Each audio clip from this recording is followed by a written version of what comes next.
రాష్ట్ర ప్రభుత్వం constable main పరీక్షలకు తేదీని ప్రకటించాలని డిమాండ్ చేస్తూ డివైఎఫ్ఐ ఆధ్వర్యంలో కడప నగరంలో భారీ ఎత్తున ర్యాలీ నిర్వహించి కడప కలెక్టరేట్ వద్ద నిరసన కార్యక్రమాన్ని చేపట్టారు. ప్రస్తుతం మనతో మాట్లాడడానికి ఇక్కడ కొంతమంది నిరుద్యోగులు ఉన్నారు. వారిని అడిగి తెలుసుకునే ప్రయత్నం చేద్దాం. చెప్పండి, ఈ నిరసన కార్యక్రమాన్ని ఎందుకు చేపట్టారు? 2022 నవంబర్ 14 పోలీస్ నోటిఫికేషన్ విడుదలైంది సార్. ఎగ్జామ్స్ అయితే జనవరిలో జరిగాయి, ఈవెంట్స్ అయితే జరగకుండా ఉండి ఎన్నో రోజుల తర్వాత ఈ మధ్యనే జనవరిలో ఈవెంట్స్ కూడా జరిగాయి. ఆ తర్వాత మెయిన్స్ ఎగ్జామ్ కోసం డేట్స్ అయితే ప్రకటించలేదు. ఎందుకు ప్రకటించలేదంటే కోర్టు సమస్యలు ఉన్నాయి, చిక్కుముడులు ఉన్నాయి, వాటిని పరిష్కరించాలి. ఆ పరిష్కరించినప్పుడే మీకు డేట్స్ అనేది రిలీజ్ చేస్తామని ముఖ్యమంత్రి గారు అయితే హోంమంత్రి గారు అయితే తెలపడం అనేది జరిగింది.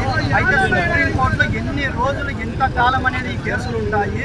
అయితే బ్రతికినంత కాలం ఈ కేసులు ఇలాగనే కొనసాగుతాయని మా చెప్తున్నాం సార్.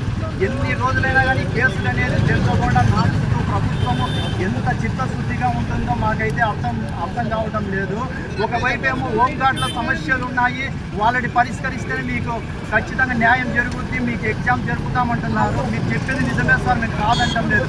హోంగార్డులకి ఏమో జీతాలు వస్తున్నాయి, వారేమో వాళ్ళ భార్య బిడ్డలతో అలాగనే వారు ఉద్యోగం చేస్తూ ఉన్నారు. మా పరిస్థితి అలా కాదు సార్. తల్లిదండ్రుల మీద ఆధారపడి ఇంకా 30 ఏళ్ళు వచ్చినా కానీ వాళ్ళని అడుక్కుంటూ పరిస్థితులు బాగలేక ఒకరోజు తింటా ఒకరోజు పస్తుంటూ చదువుకునే మాకు తెలుస్తున్నాం మా బాధ.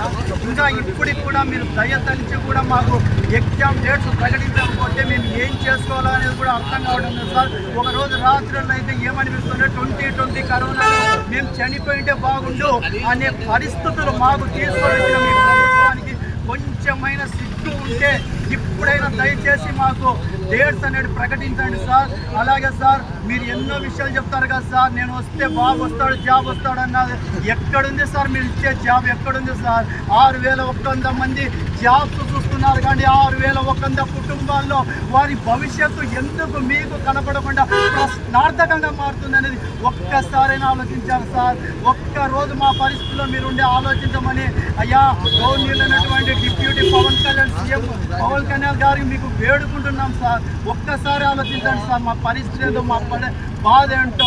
నన్ను గెలిపించాలంటే నిన్ను గెలిపించాం కదయ్యా, మా ఓట్లు లేవా నీకు కనబడటం లేదా? ఈరోజు రోడ్ల మీదకి వచ్చి మోకరించి మోకాల మీద గోజాడుతో నిన్ను అడుక్కునే పరిస్థితి తీసుకొని వచ్చారంటే మీరు ఏం ప్రశ్నిస్తున్నారు సార్? కూటమి ప్రభుత్వం నేను కలుపుకొని వచ్చాను, అందరికీ మంచి చేస్తానన్నారు. ఎక్కడున్నారు సార్ మీ వాకి? ఎక్కడ ఏమైందో ఒక్కసారి జ్ఞాపకం చేసుకోండి సార్. అలాగే యువకాలంలో మా చేయబట్టుకొని తమ్ముడు నేనున్నా 6 నెలల్లో పూర్తి చేస్తానన్నా లోకేష్ అన్నా ఎక్కడున్నా ఒక్కసారి జ్ఞాపకం చేసుకున్నా. నిరుద్యోగుల నిరసన సెగ తగిలింటే నాటి ప్రభుత్వం కుప్పకూలింది. తస్మాత్ జాగ్రత్త, మీ ప్రభుత్వానికి కూడా చేటు రోజులు వస్తున్నాయి, జాగ్రత్త పడండి సార్. మీరు అంతవరకు ఉంచుకోరు. మా ఆవేదన ఒక్కసారి అర్థం చేసుకోండి సార్. మా పరిస్థితి దయనీయమైన స్థితిలో ఉన్నాం సార్.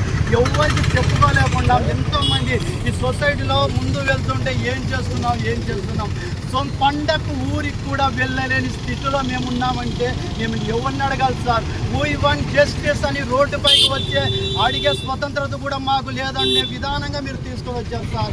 ఒక్కసారి ఆలోచించండి సార్ మా గురించి. ఒక్క 5 నిమిషాలు మా గురించి ఆలోచిస్తే మా జీవితాలు పరిష్కారం అవుతాయి సార్. మా హోంమంత్రి గారు ఒక్కసారి మీరైనా జ్ఞాపకం చేసుకోండి. మా తల్లి మనసు కలిగిన లేడీస్ ఉంటారు కదమ్మా, మీరు మమ్మల్ని ఎందుకు జ్ఞాపకం చేసుకోవడం లేదు? మరికొంతమంది డివైఎఫ్ఐ నాయకులు ఉన్నారు, వాళ్ళని అడిగి తెలుసుకునే ప్రయత్నం చేద్దాం. చెప్పండి, కానిస్టేబుల్ మెయిన్స్ పరీక్షల తేదీని ప్రకటించకపోతే డివైఎఫ్ఐ భవిష్యత్ కార్యాచరణ ఎలా ఉండబోతోంది? ప్రధానంగా రాష్ట్ర ప్రభుత్వం ఈరోజు నిరుద్యోగుల అభ్యర్థులకు అరచేతిలో వైకుంఠం చూపించే పరిస్థితి కనబడతాం. నారా లోకేష్ గారు ప్రతిపక్షంలో ఉన్నప్పుడు యువకాలంలో అధికారంలోకి వస్తే కానిస్టేబుల్ అభ్యర్థులకు కోర్టు కేసులు చిక్కుముడులు వీపేసి పోస్టులు భర్తీ చేస్తామని చెప్పేసి హామీ ఇచ్చి అధికారంలోకి వచ్చారు. ఈరోజు అధికారంలోకి వచ్చి 9 నెలలు అవుతా ఉన్నా కానీ కానిస్టేబుల్ అభ్యర్థులు బతికున్నారా చచ్చారా, వాళ్ళకి ఇచ్చిన హామీ ఉందా లేదా అని ఎక్కడ ఆలోచించే పరిస్థితి లేదు. అయ్యా ఒక్కసారి ఆలోచించండి. మాది మంచి ప్రభుత్వం అని చెప్పేసి మాటలతో చెప్తే సరిపోదు. ఈరోజు నిరుద్యోగ అభ్యర్థులకు ఉద్యోగాలు ఇచ్చినప్పటికీ మంచి ప్రభుత్వం అవుతుంది, లేదంటే నా నిరుద్యోగుని ముంచే ప్రభుత్వం అవుతుంది తప్ప మంచి ప్రభుత్వం కాదు అని చెప్పేసి మేము చెప్పదలుచుకున్నాం. ఎందుకంటే ఇదే కానిస్టేబుల్ అభ్యర్థులకు నోటిఫికేషన్ ఇవ్వాలని చెప్పేసి గత జగన్మోహన్ రెడ్డి గవర్నమెంట్లో చెలో విజయవాడ పిలుపునిచ్చి అసెంబ్లీకి ముట్టడికి ఇచ్చి పోస్టులు సాధించుకొని ఆ రోజు ఇదే నిరుద్యోగులు కడుపు మండి ఆ రోజు జగన్మోహన్ రెడ్డిని అధికారంలో ఉన్నట్టు జగన్మోహన్ రెడ్డి ప్రతిపక్షానికి నెట్టారని చెప్పేసి మేము చెప్తాను. ఇప్పటికైనా ఈ ప్రభుత్వం ఈ నిరుద్యోగులకు ఇచ్చినటువంటి హామీని అమలు చేయాలని, లేకుంటే మరోసారి నిరుద్యోగుల అభ్యర్థుల పక్షాన DYFIగా చెలో విజయవాడని పిలుపునివ్వాల్సి వస్తుంది. లేకుంటే ఆ స్థాయి తెచ్చుకోకుండా వాళ్ళకి ఇచ్చిన హామీని అమలు పరచాలని చెప్పి మేము డిమాండ్ చేస్తాం.